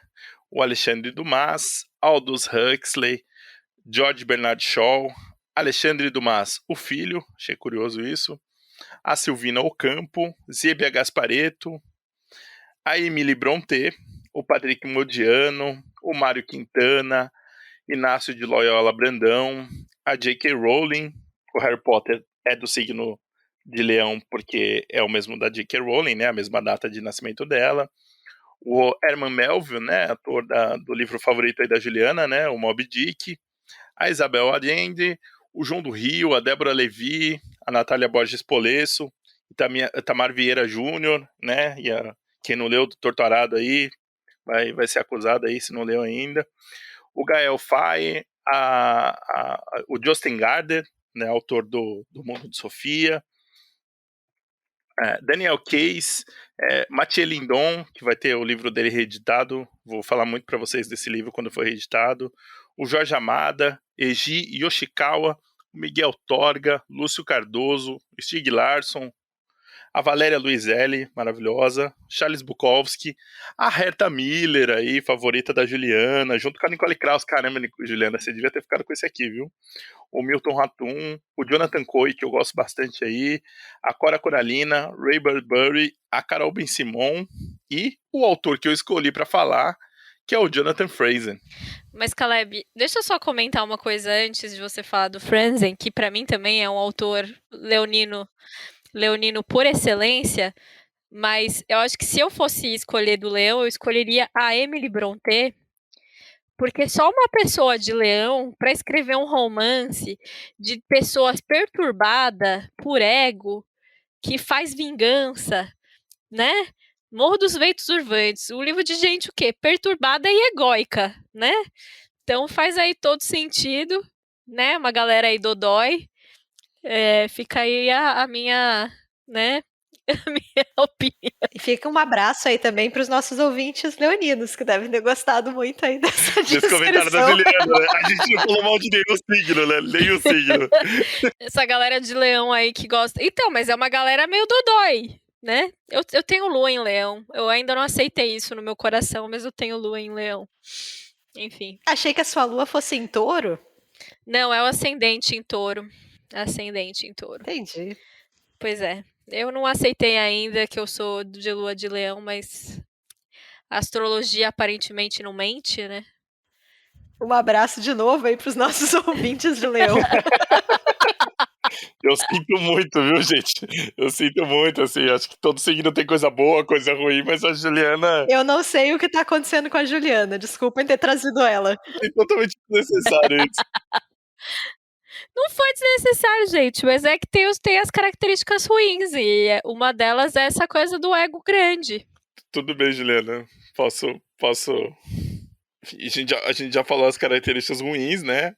Agora as boas, né, do signo de Leão eles provavelmente não se importam com a opinião da Juliana, assim, eles são signos muito autossuficientes, assim, eles se importam um pouco com a opinião das pessoas, assim, eles não conseguem, talvez, achar que alguém pense alguma coisa ruim deles, né, enfim, não sei se isso é bom ou ruim, né, fica aí para eles decidirem. Como a Ju falou, eu pensei muito enfim, quando a gente pensa eu falei antes, né, da característica do signo, né, de Leão, porque de fato é isso que a Ju falou um pouco, né, assim, são conhecidos por serem, eu sei que o animal é pavão, mas são sempre muito autoconfiantes, talvez, assim, não sei se autoconfiantes é a palavra correta, né, mas eles têm o lance do orgulho, né, de ser esses, são seres... Gostam de ser centro das atenções, né? Então é essa pessoa até sedutora, de certa forma, né? De gostar de chamar atenção e tudo mais. Sim, e tem essa coisa de acreditar, né? São seres muito confiantes nesse sentido, né? E quando a gente fala, né, em alguém leonino, eu penso nessa característica de alguém meio que se acha super, né, importante, tem as características e vai em frente, tá tudo bem com isso, assim. E eu escolhi exatamente o Jonathan Franzen, autor aí, né? O Franzen é um autor americano, né? Por que eu escolhi ele, né? Acho que talvez melhor colocar o porquê de eu ter escolhido ele, porque ele, em 2010, o Franzen lançou um livro chamado Liberdade. O Jonathan Franzen nasceu em 17 de agosto de 1959, né? Ele teve o primeiro livro dele, né? O primeiro livro não, né? Teve destaque em 2001 com As Correções. Em 2010 ele lança o grande livro dele, que é o Liberdade, né? Grande no momento. Por que eu escolhi o Franzen? O Franzen também veio para Flip aqui. É tido como um autor um pouco difícil, né? Nas reportagens que abordam ele, mas em 2010 ele foi capa da revista Time, né? Fazia acho que quase 10 anos, 10 ou 11 anos que um escritor não era capa da revista Time, o último tinha sido o Stephen King, e a foto, a capa era ele, e o título, né? O grande romancista americano Jonathan Franzen. E o Liberdade veio com essa pompa toda, assim, e pra mim nada mais leonino do que o cara tá na capa da revista Time, como falando que é o grande romancista americano, quando ainda existia, sei lá, não vou nem falar, né? Cormac McCarthy, o Philip Roth ainda escrevia, enfim, as pessoas ainda estavam lá, todos eles estavam lá, e essa alcunha, apesar de não ser, obviamente, ele falando, mas ele gostou desse destaque, né? Acho que é inegável isso, assim. O Fraser, ele tem uma questão, assim, que ele é um pouco... A gente já falou um pouco de signos que são signos do contra, mas eu acho que ele talvez ele tem algumas questões que... eu não sei exatamente se seria ser do contra, né? Mas ele teve um problema, né? Ele cria problemas que às vezes não são problemas, né? Às vezes declarações, algumas outras coisas. Quando ele ganha, né? Com as correções, o National Book Award, né? Ganha um prêmio. Ele... não sei se vocês sabem, mas a Oprah, né? Imagino que as pessoas saibam, mas a Oprah é muito famosa porque ela tem um clube de leitura dela, né? E quando ela coloca a etiqueta lá indicando o livro para o clube dela, o livro instantaneamente vira um best-seller, enfim, tudo mais. E em 2001, o Fraser, com o livro Das Correções, que é incrível, foi indicado pela Oprah para o clube dela, e ele falou que não gostaria muito, porque não é o tipo de livro.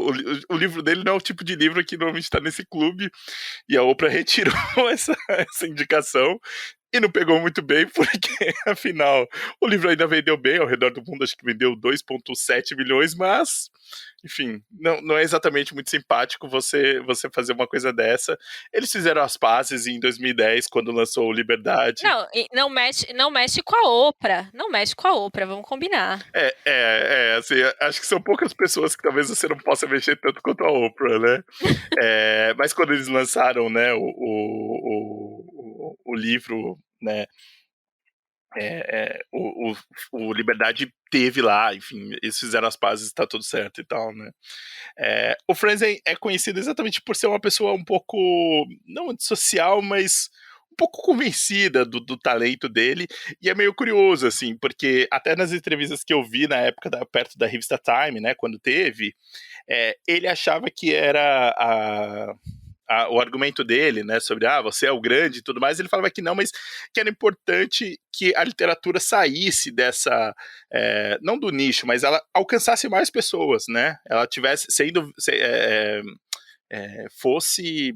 As pessoas olhassem para a capa da revista Time do tipo, olha que legal, a literatura também fazia parte disso, e de que ele achava que era uma coisa importante, assim, e é meio curioso, porque ele faz isso exatamente num livro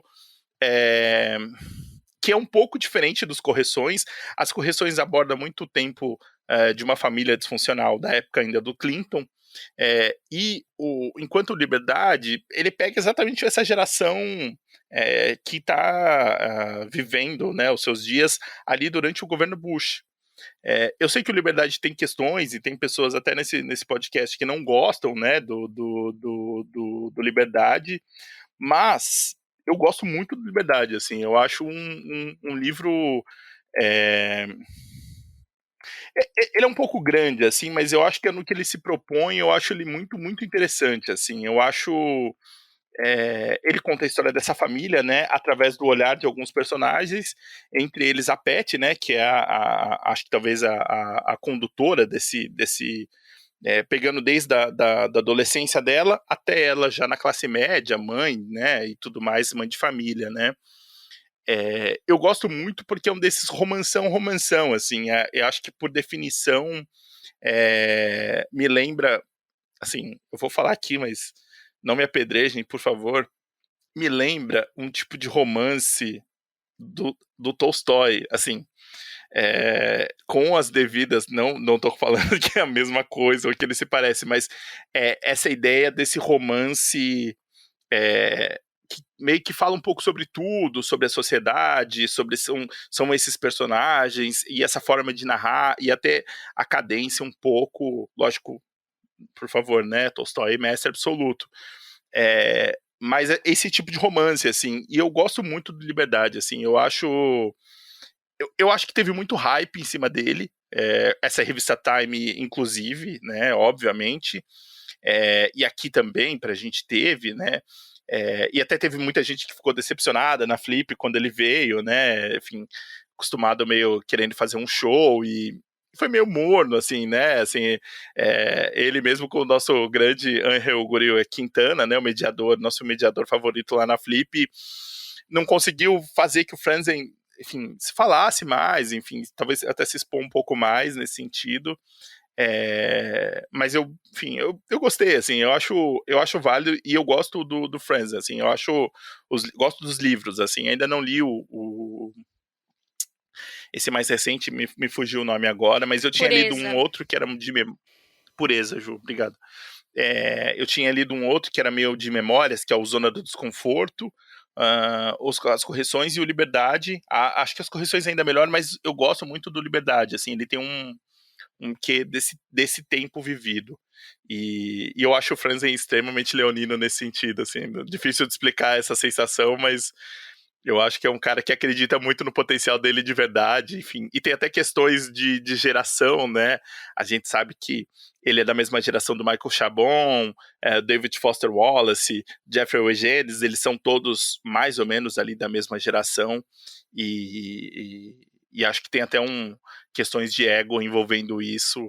Enfim, eu só queria deixar aqui registrado o leonino... Jonathan Franzen e indicar o Liberdade, assim, eu gosto bastante do Liberdade. Deixa eu só comentar uma coisa. Eu odiei o Liberdade, mas o Franzen é um autor que acho que é um dos poucos autores que me fez chorar, que foi o ensaio que saiu até na Piauí, mas tem num livro dele, que se não me engano chama A Cabeça do Meu Pai, o ensaio, que é ele falando da relação dele com o pai quando o pai tem Alzheimer. Enfim, minha avó tinha falecido de Alzheimer há pouco tempo, e quando eu li, assim, enfim, ele explica muito bem a relação entre uma pessoa, né, que, enfim, perdeu totalmente a memória, tem toda essa questão, assim, e é um texto muito bonito, então o Franzen ensaísta pode ser que valha a pena. E essa questão de rinha de ódio, de ego, tem uma coisa engraçada, que, enfim, ele lança em 2010 o Liberdade, é muito aclamado, mas no mesmo ano sai o livro A Visita Cruel do Tempo, da Jennifer Egan, que inclusive é o próximo signo, ela é virginiana, e que também é muito comemorado. E aí os dois disputam prêmios. Então um ganha um prêmio, outro ganha outro, mas entre aspas a Egan saiu vencedora porque ela ganhou o Pulitzer pelo Visita Cruel do Tempo, e acho que nisso não caiu bem, não caiu legal aí pro Franzen. E aí os dois anunciaram, acho que, enfim, são de editoras diferentes, que lançariam livros esse ano, em 2021. O Crossroads do Franzen, que já saiu, eu acho, ou tá para sair nos Estados Unidos, e a Jennifer Egan ia lançar um livro em outubro, que eu não lembro agora o nome, e ela atrasou o livro pro ano que vem, pro começo do ano que vem, para que eles não disputem premiações. Rolou essa estratégia para que não aconteça novamente esse embate entre os dois pela premiação, para não deixar ninguém magoado. Então eu só queria trazer essa curiosidade, porque eu acho ótima. Que o Franzen acho que não ficou muito feliz, porque por mais que tenha saído na capa da Times, a Jennifer Egan, que era uma autora até que iniciante, tinha alguns livros já, acabou que ganhou o principal prêmio. Ô Ju, uma coisa, em 2001, o Correções do Franzen ganha do primeiro livro da Jennifer Egan. Ah, então, minha velha. Aí, então esse ano eles mudaram lançamentos para ficar em anos diferentes, para que eles não precisem concorrer um contra o outro, caso isso aconteça. Ego, né? Ego tem tamanho aí, né? Deixa eu só, eu acho que eu falei da Liberdade, mas eu acho que não deu uma sinopse um pouco melhor da Liberdade. Eu vou um minuto, gente, eu mesmo com a Juliana tendo aí já dado a opinião dela aí, mas assim, caso, mesmo assim, enfim, eu vou dar uma sinopse só um pouco melhor, porque eu me senti meio mal, que eu acho que eu não falei do livro mesmo, e eu gosto dele, assim, eu gosto mais do da Jennifer Egan, mas eu gosto desse. O Liberdade, né, tem uma espécie de eu falei da Pat, né, que é a personagem principal, de classe média, né, o livro meio que passa um pouco por quase que um triângulo amoroso, assim, a Pat, tem um caso muito grave, né, de um estupro na adolescência, enfim, ela não tem exatamente suporte, né, dos pais, e ela vai estudar numa universidade, né, no meio oeste. Ela se apaixona lá por um roqueiro, né, um jovem chamado Richard, né, e ele, enfim, tem aspirações a um cantor de rock, mas ele é um pouco instável. Só que os dois exatamente não ficam juntos, né? E ela escolhe se casar com um cara que é muito mais uma escolha segura, muitas aspas, né? E é o melhor amigo do Richard, né? Que é o Richard Berglund, né? Estudante de direito, ele é super correto e engajado em causas ecológicas, enfim. É um pouco o oposto do outro, né? E essas escolhas, a escolha do casal ela volta, né? Enfim, para cobrar um pouco, mas é um pouco desse caminho, das escolhas dela, né? Um pouco dessa consequência e depois, assim, eu confesso que esse novo eu não fiquei com muita vontade de ler, assim, não sei porquê. Só uma última coisa sobre Frenzen, é que, enfim, lançou Liberdade e foi esse boom lá nos Estados Unidos, então a Companhia das Letras traduziu ele a toque de caixa, e já em 2010 eles anunciaram que no ano seguinte teriam o Frenzen na Flip, então durante a Flip eles já tinham um autor confirmado que era o Frenzen, que ia ser o grande nome da Flip em 2011. E aí, normalmente quando um autor vem para a Flip, principalmente quando é um nome grande, fica aquela expectativa de que para quais cidades a editora vai levar ele para fazer palestra, tal. Só que o Frenzen não quis isso, porque, enfim, Paraty é um grande observatório de pássaros, né? Tem espécies diferentes e ele é um observador de pássaros. Então, assim que acabou a Flip, ele foi fazer uma viagem de observação de pássaros e não deu mais nenhuma entrevista. É basicamente isso. Mas então, pelo que eu entendi, resumindo aqui, a Ju tem problemas com pessoas de Leão e não gosta do livro de Leão escolhido, é isso? Só para saber se tem alguma coisa de perseguição pessoal aqui. Não, é exatamente isso, exatamente isso. Tá bom. É que eu acho que o Liberdade, se ele tivesse pelo menos umas 150 páginas a menos, já ajudava um pouco, sabe? Ele é muito prolixo, assim, mas enfim. Divago. Não, e só, Jô, comentar que o livro de ensaios é o Como Ficar Sozinho, que você falou que tem o do Cérebro do Meu Pai, o texto. Também foi publicado aqui pela Companhia das Letras. Exato. Bom, então vamos pro último signo desse episódio, né? Porque 6 signos. Então eu vou falar de mais um, que é o signo de Virgem, que foi engraçado que nessa primeira pesquisa foi o signo que tinha mais autores. Aí depois eu acho que foram encontrados outros autores e acho que é porque o virginiano é muito organizado, faz cronograma e cumpre e publica. Eu acho que esse é o segredo do sucesso. Vamos lá. Bom, então o virgem é do elemento terra, né? Faz todo sentido. A cor é o azul, a pedra amazonita, não sei o que isso quer dizer. O espírito animal é uma águia, o que não faz nenhum sentido, devia ser, sei lá, um tatu ou coisa do gênero, mas enfim. A comida saudável e balanceada. Na sobremesa, salada de frutas. KKKKK. País ideal, Brasil. Eu gostei desse otimismo, né? Ideal é o Brasil. O Brasil é uma bagunça. Mas enfim, é o país ideal para o virginiano, vai entender. O filme é Sherlock Holmes. O personagem do Senhor dos Anéis é o Legolas. O do Harry Potter, obviamente, é a Hermione Granger. E do Game of Thrones, obviamente, é a Hermione Granger do Game of Thrones, que é o Samuel Tarly, né, basicamente. E o Cavaleiro do Zodíaco, aqui tá escrito, não sou eu que estou inventando, é o Shaka de Virgem, o cavaleiro mais próximo de Deus. Tá escrito aqui, não foi eu que fiz essa pesquisa, só queria dizer isso. A reencarnação de Buda na Terra. A gente tem o quê? A gente tem mitologia grega, astrologia e agora um toque de budismo. É um grande sincretismo, né? Isso, você pode se perguntar o que tem a ver, mas na verdade é universal, né? Ela quer falar com todo mundo. E eu sempre gosto de destacar isso no Cavaleiros do Zodíaco, que eu acho maravilhoso, que a deusa Atena ela faz orações para Deus. Então você fica aí meio... É um pouco chocante essa notícia. Exatamente, realmente é um grande secretismo. Ela não deve ser leonina, porque se ela fosse, ela faria orações para si mesma. Querida Atena, por favor, resolva os problemas. Exatamente! Eu faria mesmo. Enfim, gente, a gente conversou já um pouco sobre o Chaka de Virgem, né? Que é essa pessoa que mesmo sabendo que as coisas, né, estavam meio erradas ali, regras são regras. Então, né, ele faz o que faz, mas ele faz de olhos fechados e aterroriza geral. Ó, eu só queria dizer aqui que a Juliana, quando eu mostrei o vídeo sobre os cavaleiros, o cara colocou uma informação lá que chocou um pouco a Juliana, que foi... E o Chaka de Virgem é capaz de tirar os 6 sentidos dos cavaleiros na luta, né, contra o Ikki de Fênix. E a Juliana ficou assim... Mas...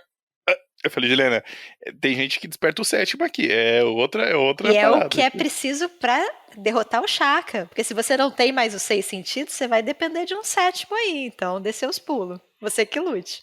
Mas, gente, qual que é o 7º sentido? O cosmo.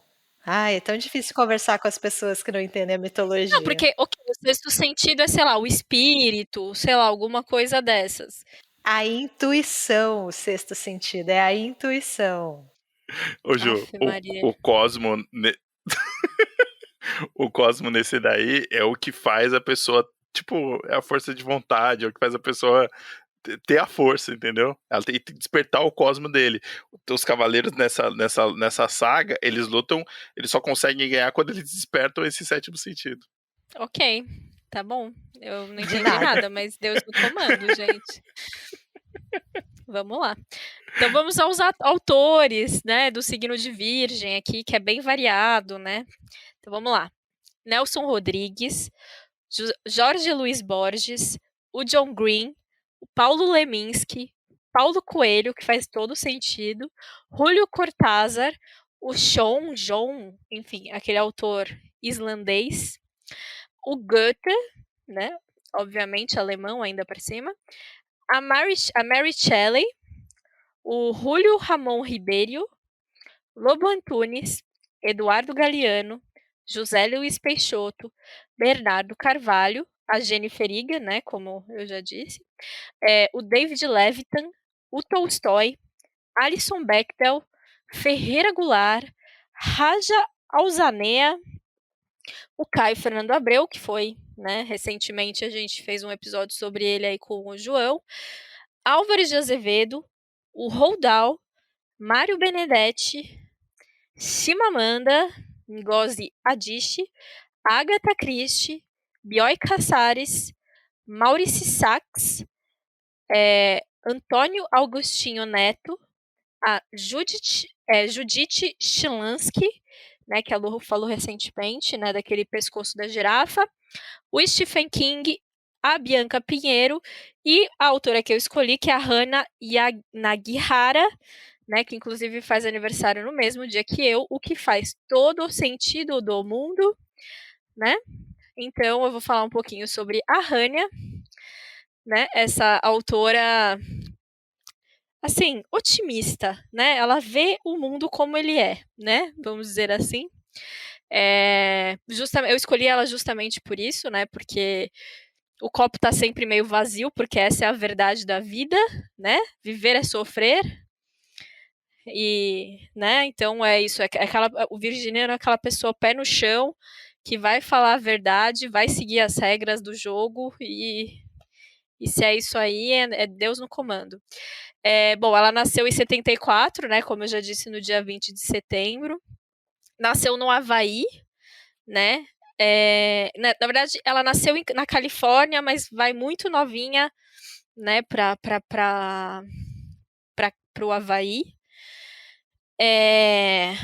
Os pais dela são de Seul, né? Então ela tem essa ascendência coreana. Mas também o pai dela é japonês. Então a mãe é coreana, o pai é japonês. E ela se mudou muito durante a vida dela. Então, Havaí, Nova York, Maryland, Califórnia, Texas. Ou seja, ela viu o mundo cão, né? Tem uns lugares aí meio mundo cão aí. E quando logo jovem, aqui tá dizendo na biografia dela, gostei disso. O pai dela apresentou ela aos trabalhos do Philip Roth, né? Acho interessante isso e faz um pouco aí de sentido, né? Ela se forma em Nova York como publicista, né, que eles chamam, mas basicamente jornalismo. Ela escreve em jornais, e é editora de uma revista que chama Condé Nast Traveler. E aí, enfim, ela tem atualmente 3 romances, né? Mas aqui no Brasil só A Vida Pequena saiu, que é de 2015. Mas em 2013 ela lançou o The People in the Trees, que é As Pessoas nas Árvores, basicamente numa tradução aí meio tosca. Esse ainda não saiu no Brasil. E agora em 2022, né, no comecinho do ano que vem, ela vai lançar o próximo livro que chama To Paradise. Então ela realmente ainda tem uma carreira, né, muito muito curta, vamos pensar assim. Mas o Vida Pequena, né, que a gente brinca bastante aqui, enfim, que é um livro que eu, Caleb, a gente gosta muito e a Lu nem tanto, para ser gentil, é um livro que foi muito falado, foi muito premiado, fez um barulho. Também teve muita crítica, obviamente, né, e não são críticas nem um pouco fora de lugar, né, então tem textos que falam realmente dessa questão de ser um livro que explora muito o sofrimento, né, então até brincavam, né, com aquele termo porn, suffer, alguma coisa assim, né, porque, enfim, a gente já comentou aqui a história de amizade entre 4 personagens, o Jude, o Villain, nossa, fugiu o nome dos outros. Caleb, ajuda. Malcolm e JB. Malcolm e JB, exatamente. É que acaba focando um pouco mais no Jude e no Villain, né? Mas os outros, obviamente, são bem importantes para a história.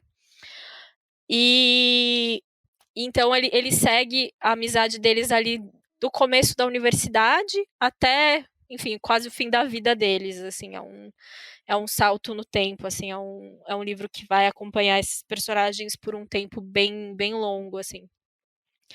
E aí vai falando muito sobre os conflitos que esses personagens tinham, né? Nenhum deles tem uma vida fácil.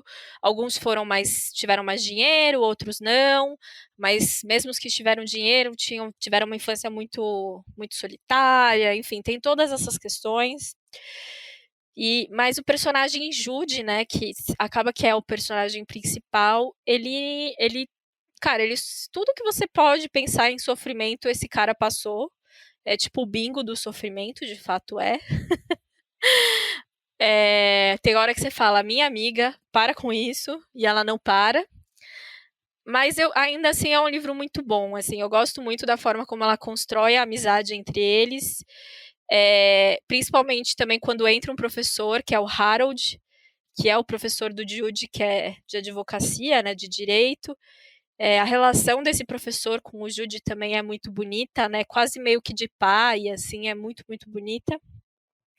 Então é um livro que fala sobre relações humanas, mas ele não esconde o sofrimento, né? Então eu acho que ele é um livro bem virginiano nesse sentido de pé no chão, assim, de tipo, né? E eu acho que por isso que eu acabei escolhendo eles, também para, né, fazer uma graça aqui com nossos apoiadores que ficam fazendo bullying que nunca vão ler esse livro, sendo que é um livro ótimo, gente, por favor. Então é isso, assim, eu acho que é um livro que é um livro que, de fato, assim, ela é muito longo, mas é um livro que você passa muito rápido, né? Não é um livro com grandes descrições, é um livro que tem muita coisa acontecendo, então é um livro que vai passando muito rápido, e é isso, assim, eu acho que é um livro que, nesse sentido do virginiano, de ser muito muito muito pé no chão, nem tanto de regrado, sabe, que é um outro estereótipo do virginiano, nessa coisa do perfeccionismo, se bem que o Jude é extremamente perfeccionista, né, extremamente perfeccionista, é um personagem extremamente virginiano também nesse sentido. Mas não é um livro perfeccionista, não é um livro, né, sem defeitos, mas é um livro que tem esse pé fincado muito no chão, então ele vai mostrar que o mundo não é, sabe, então por mais que essa amizade entre eles está bonita, eles estão numa fase que é uma geração que pode dar tudo certo na vida deles, existem obstáculos, existem coisas que podem acontecer e que as coisas não vão dar tudo certo, enfim, para algumas pessoas vão dar e para outras não, né? Isso faz parte de viver. Então é isso, fica aqui a minha recomendação. Tô curiosa pelo próximo livro dela, que se você ler a sinopse, é uma coisa totalmente diferente. Então, é isso, gente. Fica aqui a minha autora virginiana. Só destacar que a Ju é virginiana, né? Nasceu no mesmo dia da Hanya Nagihara, 20 de setembro, e tem uma outra autora aqui que a gente descobriu depois, que também é do 20 de setembro, que é a Judith Shalansky, justamente a do Pescoço da Girafa, que tem um livro de uma pessoa obsessiva por biologia, então acho que também é um livro bem virginiano. E sobre a Hanya, Ju, essa questão do não é um livro perfeccionista, eu acho que pode ser sim, porque assim, ó, o virginiano gosta muito de lista, né? Muito obsessivo. Então ela fez uma lista de todas as dores do mundo e aí ela coloca no livro. Para mim E ela foi descrevendo, faz né? muito sentido, faz muito sentido. Então assim, pensa na desgraça, tá lá. E assim, eu não digo para as pessoas não lerem, eu só digo para as pessoas lerem e se der errado são só 800 páginas, gente. Então assim, o que pode ser ruim nisso, né? Ó, eu acho que as pessoas já viram novelas e filmes ruins o suficiente pra bater essas 800 páginas. Acho que já teve muito filme da Dan Sandler aí na vida que valeu essas 800 Que páginas. tipo de argumento é esse? Você já se ferrou muito na vida, então você pode se ferrar um pouco mais. Ai, gente. Não, eu só queria pontuar, né? Esse negócio da Lu falou, assim, né? O João que levantou essa bola aí do virginiano ser obsessivo, né? Porque o João também é um virginiano. E faz todo sentido, né? Essa coisa, né? Esse livro ele é bem obsessivo também, assim, ele é. Eu acho que. E acho que daí pode vir essas críticas realmente de ser um livro que, né? O tempo todo ela é obsessiva por mostrar a desgraça do cara, assim, do Jude, principalmente, assim, é muito, muito engraçado isso. Engraçado não, né, no sentido de curioso, não, porque não é um livro que você vai rir, obviamente. Mas é isso. Mas me parece virginiano também, viu? Assim, agora depois que vocês falaram, me parece sim. Sim. Fez todo. No dia que eu descobri que ela fazia aniversário no mesmo dia que eu falei, nossa, faz tanto sentido. Assustadoramente. Você se faz muito considera sentido. uma virginiana, Ju? Então, não nessas características mais básicas, assim, sabe, de ser uma pessoa organizada, eu acho que eu pego muito a parte, entre aspas, dos defeitos, sabe, tipo, eu sou metódica, eu sou meio, enfim, eu sou muito, muito pé no chão, assim, eu não sou zero otimista, enfim, aí eu acho que nesse sentido pode ser que eu tenha alguma relação com o meu signo. Mas de resto, perfeccionista também, mas eu acho que perfeccionismo não é qualidade, né? É defeito. Você fica obsessiva pela coisa e não é legal. Dá gastrite ser perfeccionista. Não recomendo. Usando aqui a imagem do João, né, que ele falou no último episódio, o sagitariano vamos pra festa, e o virginiano do lado mas amanhã é segunda-feira.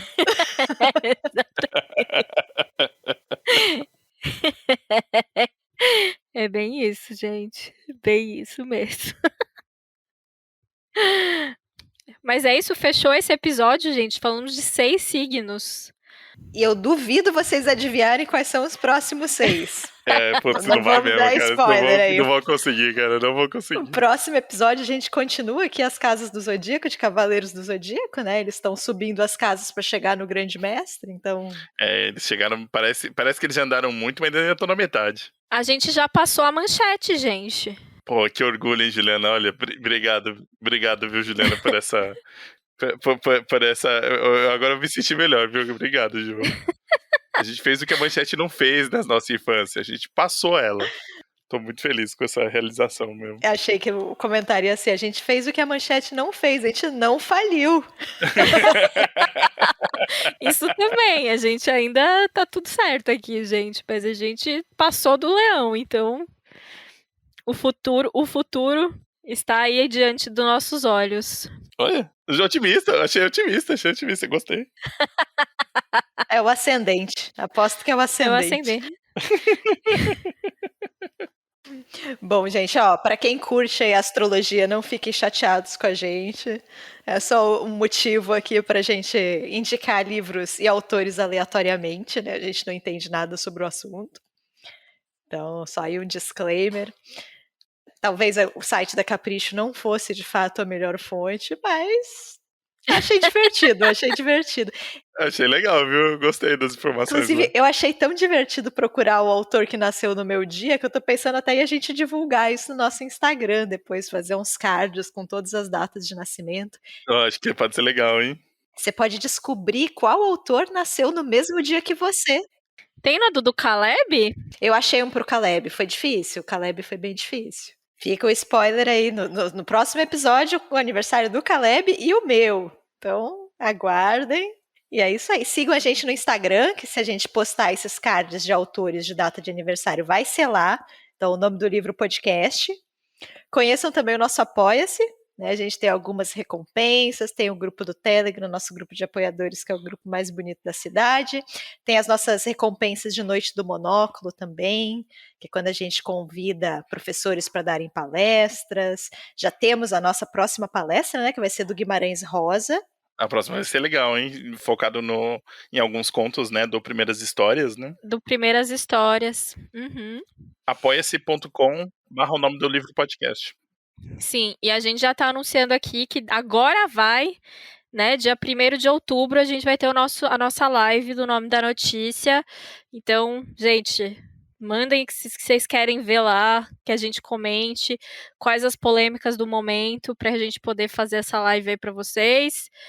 Né, a gente teve uns problemas aí de trabalho, tudo, não pudemos fazer nas últimas semanas, mas dessa vez vai, né, então dia 1º de outubro estaremos lá no nosso YouTube, que também, caso você prefira escutar pelo YouTube, todos os episódios estão lá disponíveis. Isso aí. Fiquem bem, a gente não postou episódio na última sexta, né, então estamos postando esse episódio aqui num dia meio excepcional, pedimos desculpas. Foi uma semana difícil, mas essa semana vão ter 2 episódios, né? Vocês estão tendo esse episódio hoje e na próxima sexta vão ter a segunda parte aqui dos autores do Zodíaco. Comentem depois o que vocês acharam dessa ideia. Talvez essa seja a semana da faxina pesada, galera. Lavar as vidraças. Assim, vai naquele que você olha e fala, puta, hoje não. Talvez hoje sim, gente. Vai ser a faxina virginiana. KKKKKK. E é isso. Até mais. Até mais, gente. Tchau, tchau. Beijo, gente. Tchau, tchau.